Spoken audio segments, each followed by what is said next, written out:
The first trial for special counsel Robert Mueller's team investigating the 2016 election is now heading to the jury.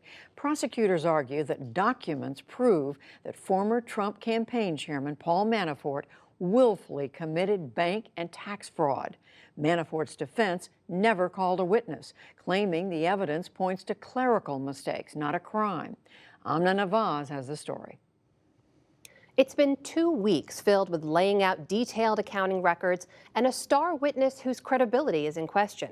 Our William Brangham has been in court for these key moments, along with today's closing arguments, and he joins me now. How you doing, William? Great. All right, let's talk about the prosecution first here. This is the day they have to stitch together 2 weeks of testimony and evidence. What's the heart of their case here? It's just as you say, it's an incredibly complicated series of financial crimes that they allege that Manafort perpetrated. And they tried to boil it down to basically two things: that he made millions and millions of dollars while he was a political consultant in Ukraine. He stashed that money in overseas bank accounts and didn't want to pay taxes on it. And so he hid it from the government. And then when that income in about 2014 dried up, the prosecution alleges that he went to a bunch of U.S. banks, lied to them to get more money to keep funding what they argued was this very lavish lifestyle. So that's the essence of the argument. The key phrase today was the prosecutor said he lied to keep more money, he lied to get more money. Manafort's money is littered with lies. So what about the defense? They rested the whole case without calling a single witness. How do they counter the prosecution's case? They're trying to make the argument that Paul Manafort was busy running a political operation in Ukraine, and that a lot of these alleged crimes weren't necessarily crimes, that he didn't know he had to file certain forms, that he didn't mislead the banks, that he was somehow being duped by other people who worked for him. They kept talking about how he would build a team around himself and that somehow those people were to blame. I mean, the defense was really trying to argue that other people were responsible for these crimes and not Paul Manafort. One of those people was a man named Rick Gates, right? He was the former deputy chairman under Manafort of the Trump campaign in 2016. He was also his right hand in his consulting firm. He was sort of the star witness for the prosecution. How did his testimony play? It was so interesting because the prosecution did use Rick Gates a great deal. But when it came time to closing arguments today, the prosecutor didn't mention Rick Gates for almost an hour of his closing, as seemingly trying to distance himself.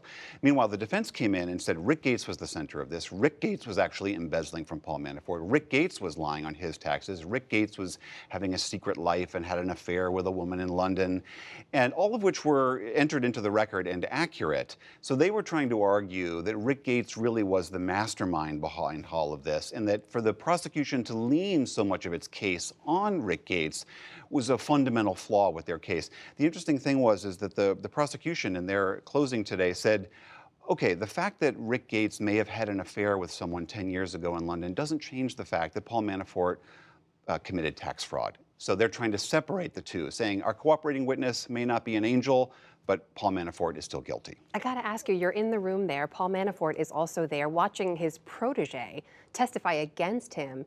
Did he react at all? It seems as if he was trying to burn a hole in the side of Rick Gates with his eyes. He would stare at Rick Gates the entire time that Gates was testifying.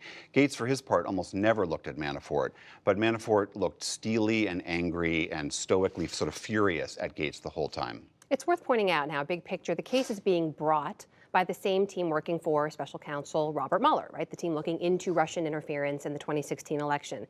Did the word Russia even come up? No, it didn't. It didn't. And in fact, that's partly by design. I think the prosecution wanted to say, we're not talking about election, we're not talking about the president, we're not talking about collusion. This is about whether Manafort committed these financial crimes. Yes, as you say, this does come out of the Mueller investigation. And the assumption is, remember, Paul Manafort joined the campaign originally just to help him with the convention. He quickly became campaign chair. He was involved in this notorious Trump Tower meeting. So it's believed that the prosecutors think Paul Manafort might have some information that he is not giving them. He is now being prosecuted for these very serious crimes.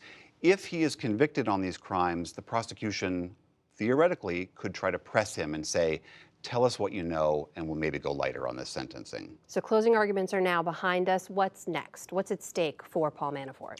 The jury gets to decide starting tomorrow on the verdict here. If he's found guilty on most or all of these, he could face the rest of his life in prison.